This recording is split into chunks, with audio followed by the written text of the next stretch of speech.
Yo, what's up, guys? Welcome back to the HOU Bullcast Show. I'm Aaron. I'm your host. So thank you once again for showing back up for another episode. I'm so grateful to y'all for all the other episodes. I've been seeing all the love that y'all been showing, and I can't thank y'all enough. So we're gonna keep growing and growing, and I just can't wait to make more content, grow this channel, and it's all because of y'all. So I can't thank y'all as much as I can as I am now. Like, just thank you. I appreciate it.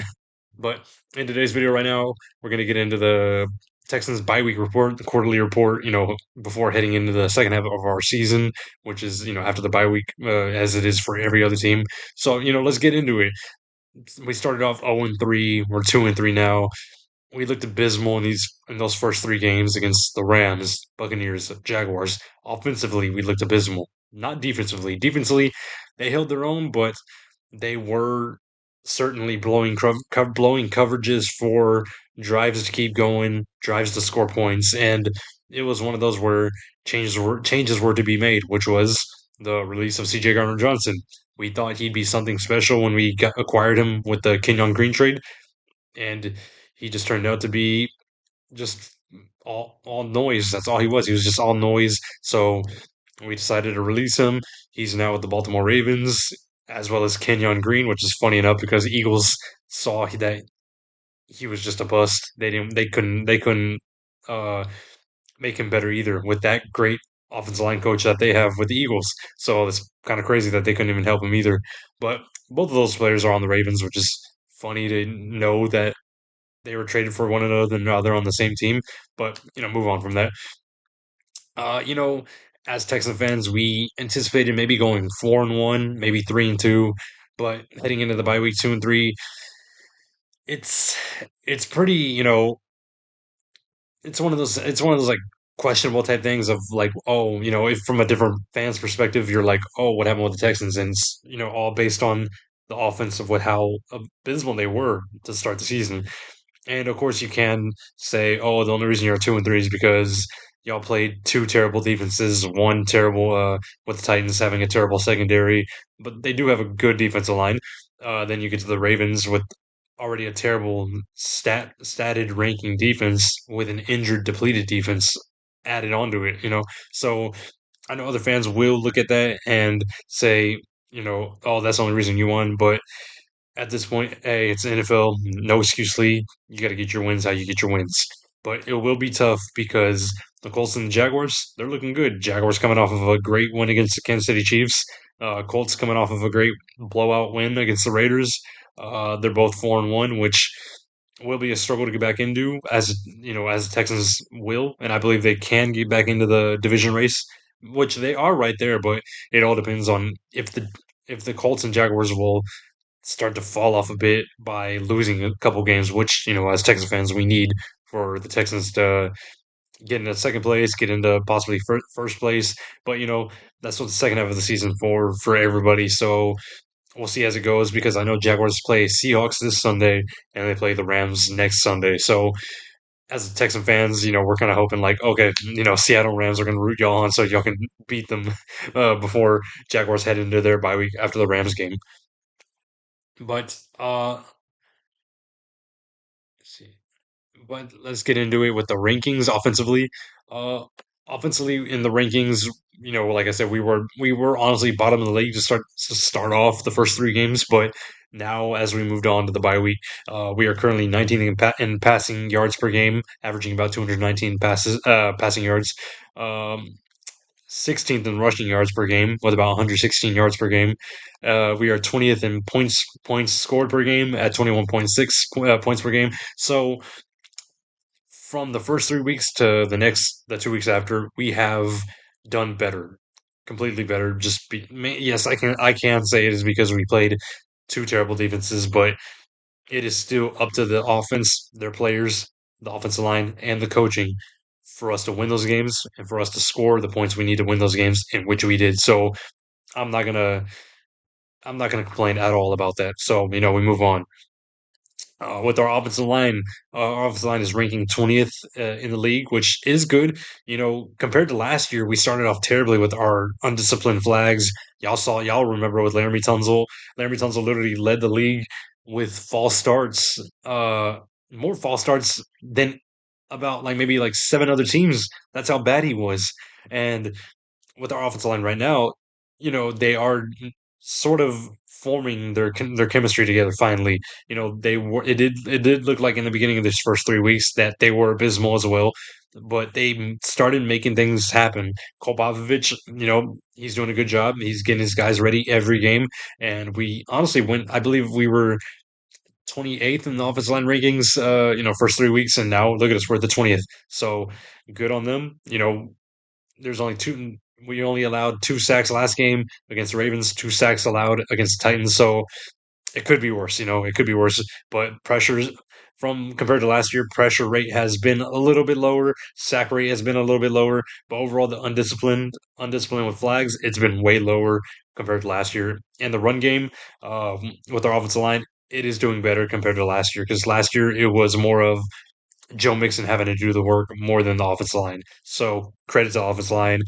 Main key player on the offensive line is our acquisition of Ed Ingram, who we got in the offseason. And honestly, I heard a lot of people saying, oh, Ed Ingram isn't going to be this. He's not that great. He's just a backup.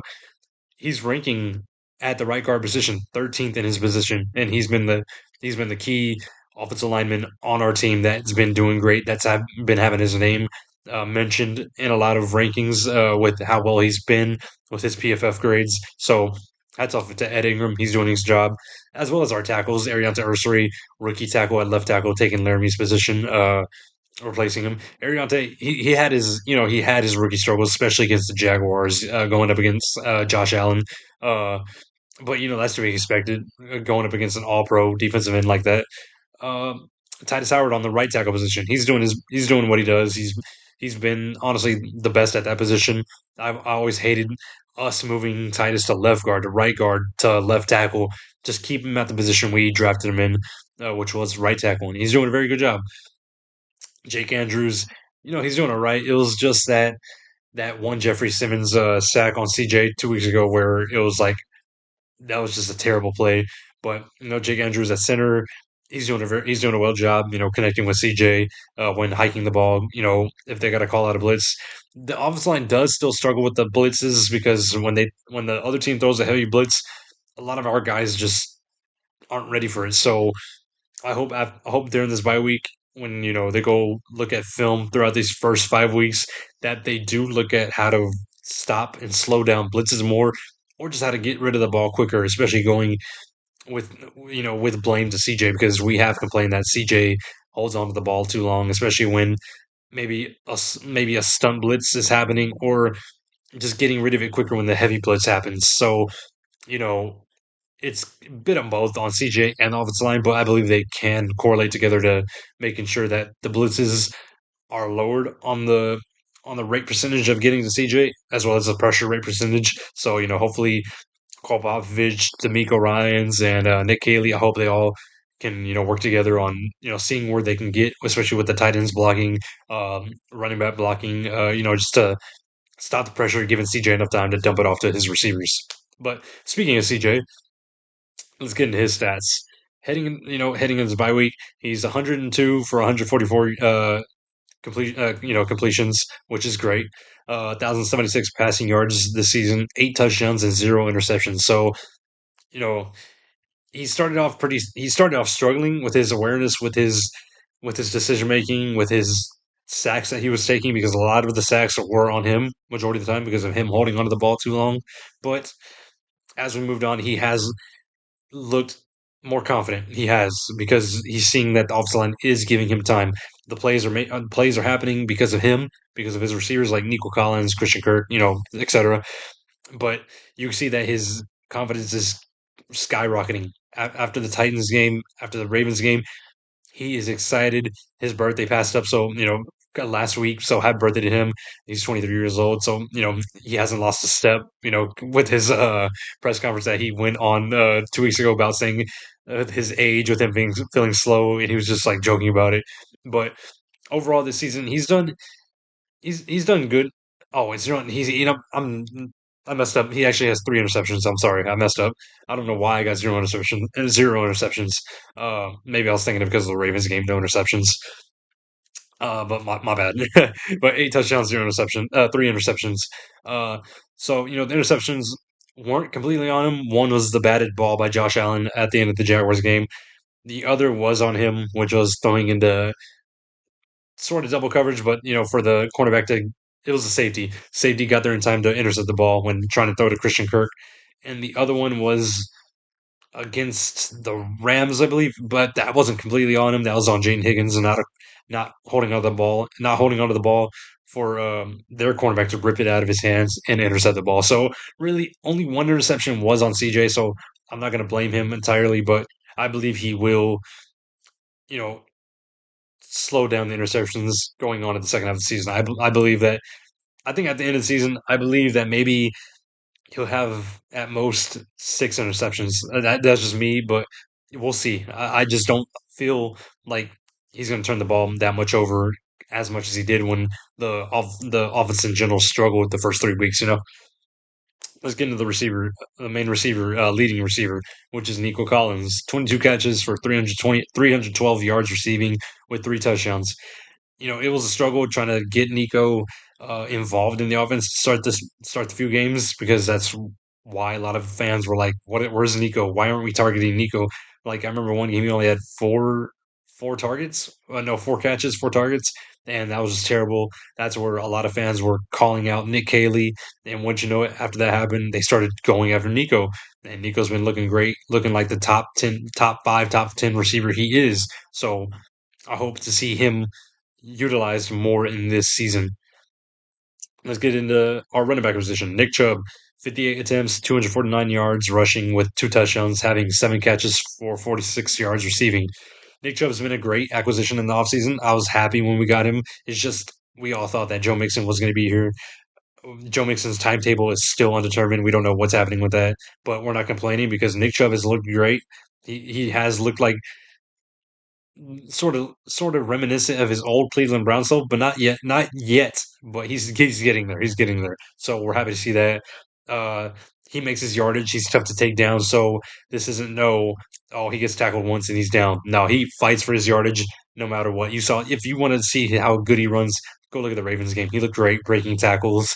That's why I said he looked reminiscent of his Cleveland Brown self. So hats off to Nick Chubb.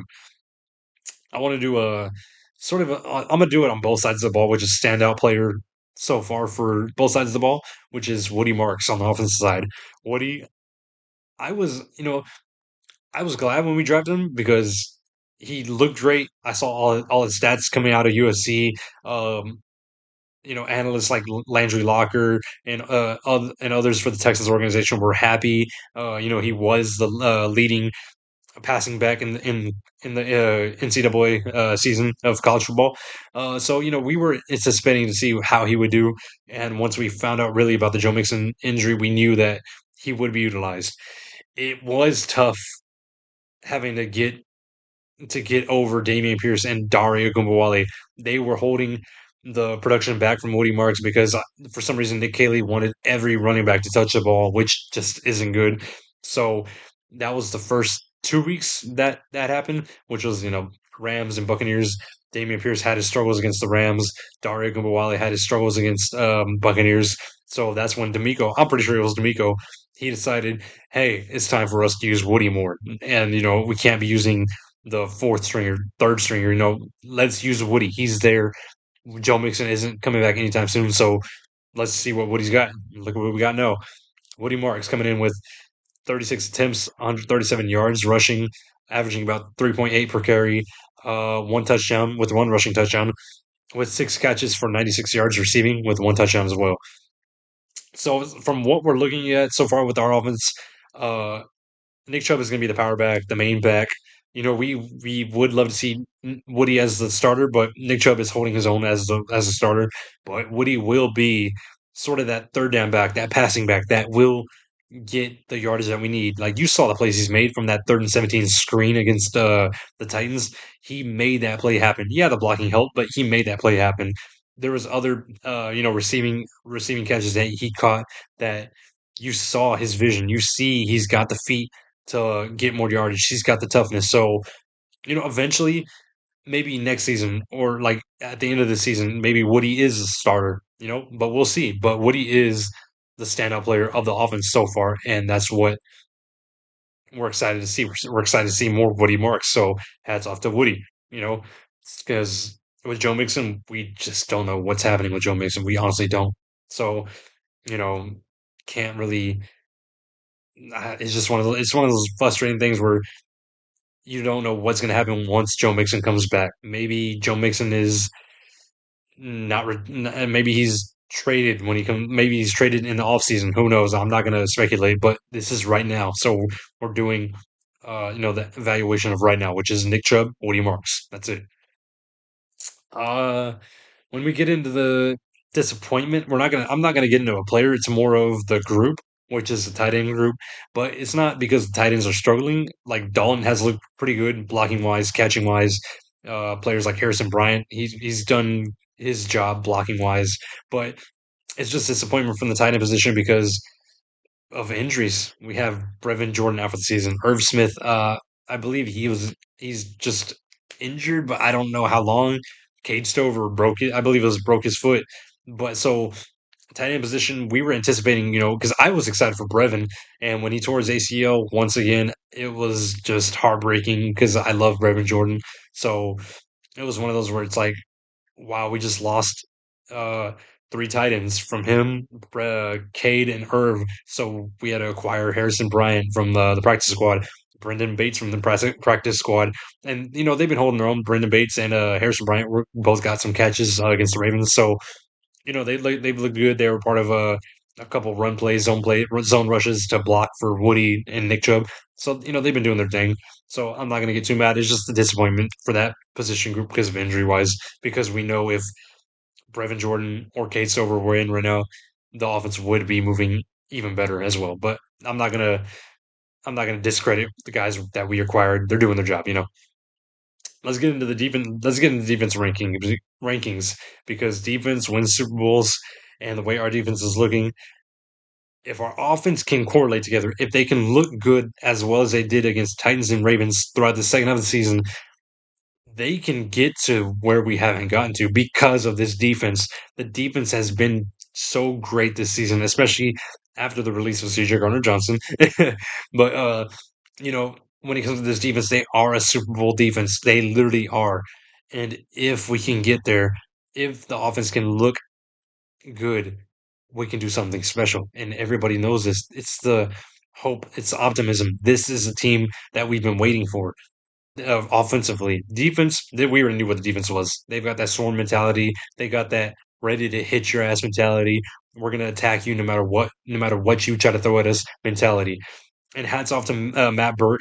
He's allowed as a D'Amico was calling all the defensive plays. The first three games, and then he gave the reins to Matt Burke, who is primarily the defensive coordinator. So it's good that he finally gave him his job so that D'Amico can, deal with time management, clock management, all that necessities, undisciplined stuff, and just overall, you know, paying attention to the offense, paying attention to special teams, and paying attention to his defense. So it's good that he gave the reins to Matt Burke. Matt Burke has only allowed 10 points in two games. That's crazy. But we're going to get into that right now.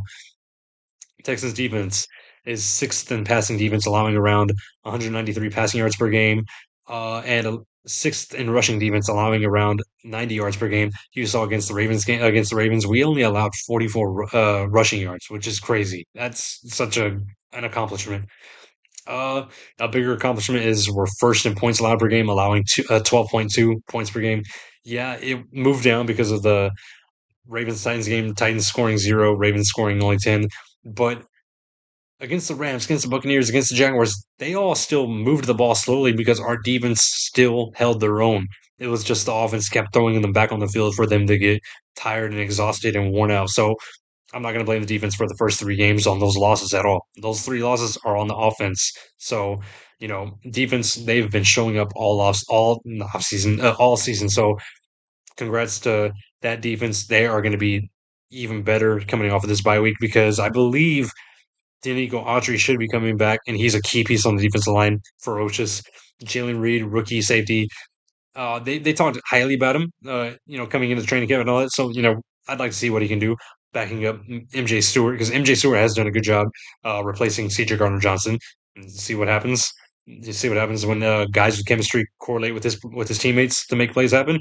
MJ Stewart's done it with about, I believe, three pass deflections already or four. I don't know, but and yeah, MJ Stewart had a illegal contact flag against the Ravens, but what happened after that play? They missed a field goal to go into halftime, so I'm not going to blame MJ Stewart for that. Crazy enough, in just 5 games, we've only allowed 61 points altogether.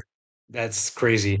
When you look at teams like the Baltimore Ravens allowing 177 points in 5 games, the Raiders allowing 157 points in just 5 games. So knowing that we're number one in the most points, the least amount of points allowed in just 5 games is crazy to know, and that's just such an accomplishment. Like this defense overall deserves to get defensive team of the year. Like if that was an award, but let's get into the key players, which is Daniil leading the team with 4 sacks. Will has three, both of them, ferocious defensive ends, putting pressure on the quarterback, letting letting our defense tackles, especially like Mario Edwards, Sheldon Rankins, getting those tackles for losses if Will and Daniil can't get to them. Like you saw against Ravens, Mario Edwards Jr. with that one key sack. So this defense line is ferocious. Like they said, they got that once you get past the defensive line, you got the kill zone with our linebackers, which is Aziz Al Shair leading the team with 32 tackles, 19 solo tackles, and 13 assists. So, Aziz is the leader. Aziz is the junior D'Amico Ryans in a way because D'Amico and Aziz, they love each other. They have that connection.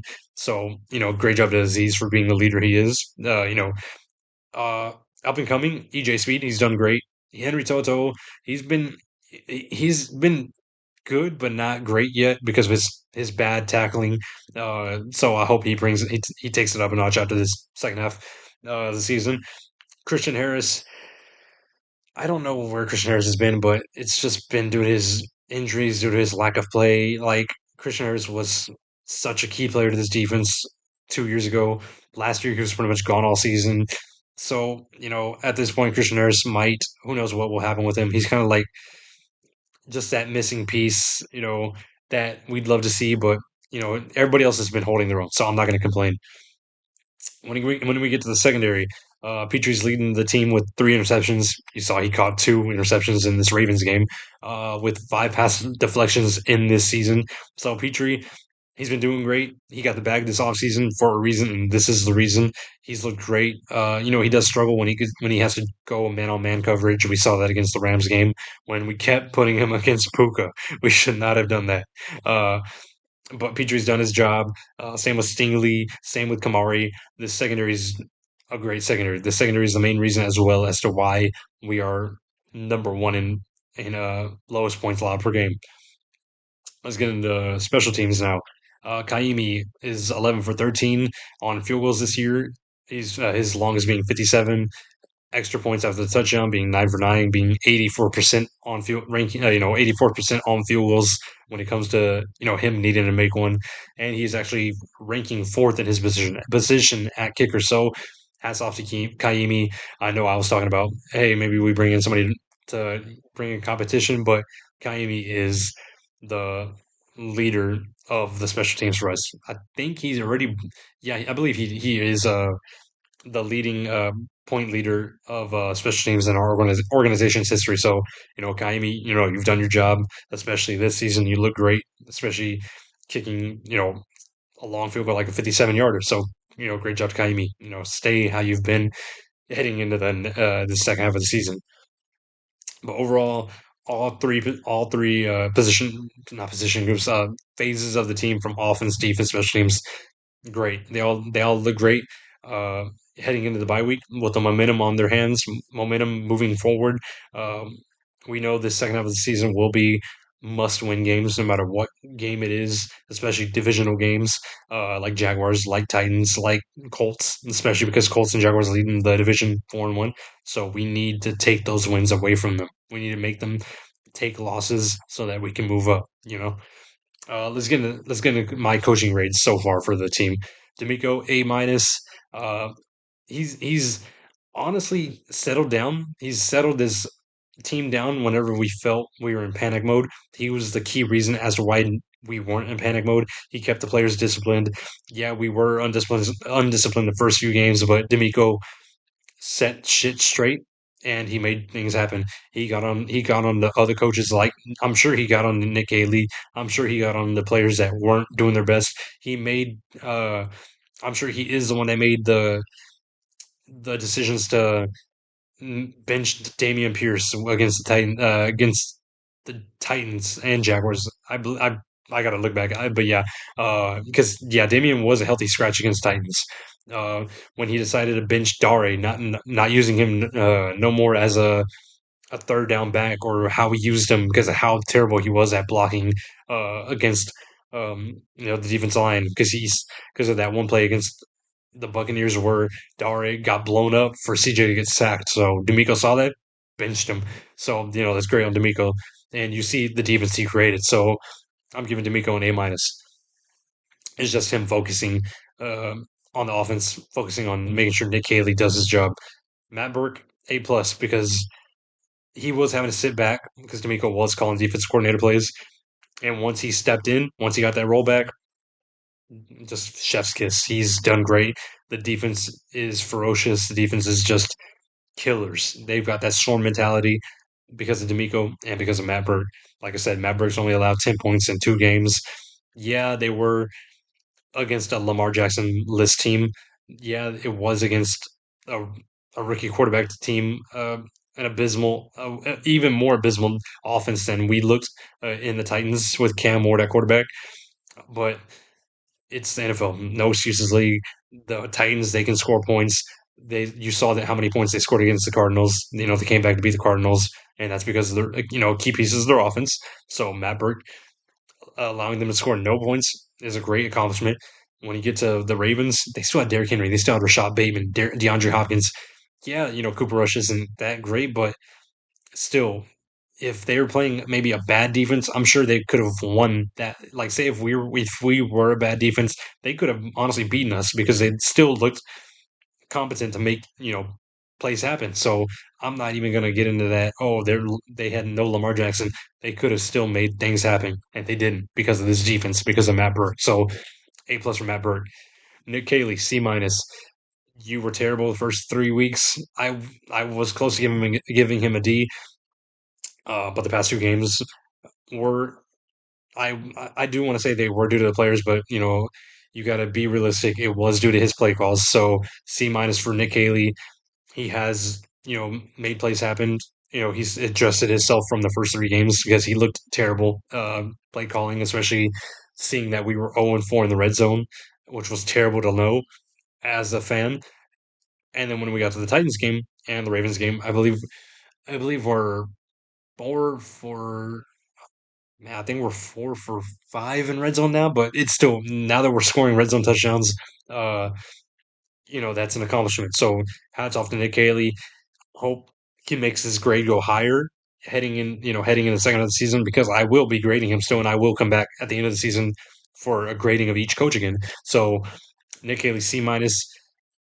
I hope you keep this offense with the momentum that they left off leaving this Ravens game heading into this bye week. So I hope you're looking at film. I hope you see what CJ loves. You're seeing what the wide receivers love. I hope you utilize our rookies more still, like Jaden Higgins, like Jalen Noel, like Woody Marks, Christian Kirk. Everybody looked good against the Ravens team on Sunday. So I hope you keep that going. I hope you can keep this momentum going, keeping these plays happen and going, keeping these points going, because I would love for this passing offense, this running offense to be up there in the top 15, top 10 in the league. That's all we're asking for, because with the defense we have, we will win games if this offense is that top offense that we've been waiting for and waiting to see. Frank Ross, special teams coach, just A. Special teams. He's the most exciting coach to always watch when he gets excited when his special teams makes a tackle, makes a field goal, makes a great punt. You're always looking to see Frank Ross's reaction. You see D'Amico's always smiling whenever Frank Ross is all excited. So it's always an A to Frank Ross. I hope Frank Ross never leaves us. He's a great coach. He's a great person. Uh, so yeah, so A for Frank Ross. Paul Popovich, offensive line coach, C plus. he came in, with the offensive line kind of struggling because of we didn't know what we were running with the offensive line. We didn't know who was the key starters. We didn't know where we wanted everybody. Like you saw in the Rams game, we kept moving Ariante from left tackle to right tackle. It was just stupid. We didn't know what was happening. So it was on Cole Popovich to improve his offensive line. And in the offseason, everybody was talking about how great Cole Popovich was. So we were anticipating that. And the first three games happened. It was nothing but pressure on CJ. It was nothing, but it was on CJ as well for holding on to the ball too long. But as well as when it comes to the rushing game, we were struggling running. So it was the running backs having to make their own yardage. But as we moved forward, you saw the offensive line were holding their own, even against the Jaguars. They looked, average. They were getting there. They were getting there. And then once we got to the Titans game, they were holding their own. They had a bit of plays where they struggled, and then you saw against the Ravens game, they were giving CJ time. They were giving CJ time, and I give thanks to Kolpovich. He knew that this offensive line was going to have to do their job, especially against this, and especially against the Ravens in this game.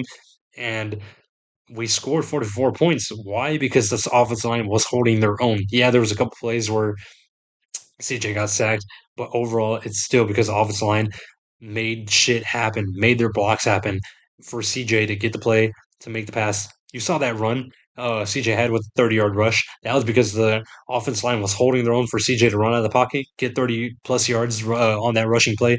And overall, you saw the other plays in that game where CJ just was clean in the pocket, threw a dart to Nico, threw a dart to Christian Kirk.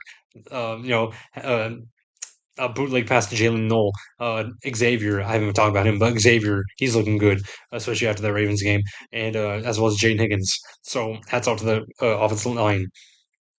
Uh, Overall, like I said, heading after the bye week, once we get after the bye, it's gonna be a boring week without Texas football, but we'll get through it, Texan fans. We'll get through it.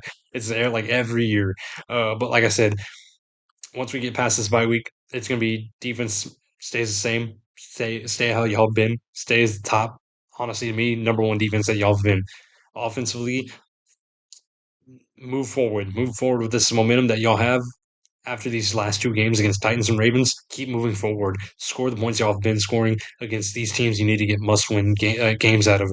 Like we face after we get out of the bye week, we face Monday Night Football October 20th against Seattle Seahawks, who is pretty high powered in their passing yard, which they're seventh ranked in passing yards, and they are fifth in the league in points scored, averaging about 29.2 points per game, and 19th in rushing yards per game. So this is an offense you're gonna have to go toe to toe with.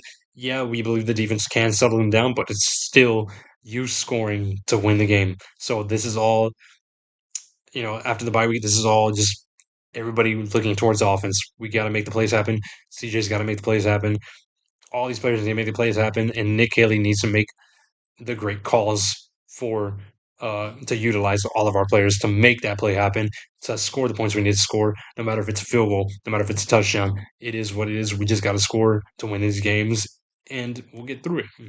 So overall, guys, that's pretty much all I got for the bye week report. I will be back tomorrow on JDW Sports Channel for the Just a Rival podcast with my boy DJ AB Cool. So hop on that channel, watch it. I'm gonna be on there talking about the last game. He's DJ AB Cool's gonna be talking about the Colts versus Raiders game, and the Colts, I believe, they face the Arizona Cardinals this Sunday. So we'll see what happens with that as a Texas fan, as a friend of them, I'm gonna more likely pick the Colts. But in the back of my mind, I want Colts to lose. But we'll see what happens with it when it comes to Sunday, when it comes to their game. But I will be on JDW's channel tomorrow talking with DJ Be Cool on the Just Arrival podcast, where I originated from. So once again, thanks to JDW for helping me, make my brand with the HOU Bullcast show. He is the reason why I have this channel. So thank him. I thank him so much for that. But overall, guys, I appreciate y'all for watching. If y'all made it this long, I can't thank y'all enough for showing me the love y'all have shown me from the analytics I've seen from YouTube. It makes me so happy to see how much love this has gotten from YouTube to TikTok to Twitter, because I know JW is helping brand his channel and brand my channel as much as he can. So thank him once again. But overall, guys, that's pretty much it. That's all I got for y'all for the buy report. So, thank you once again. Like, share, and subscribe, and I'll catch y'all later. Peace.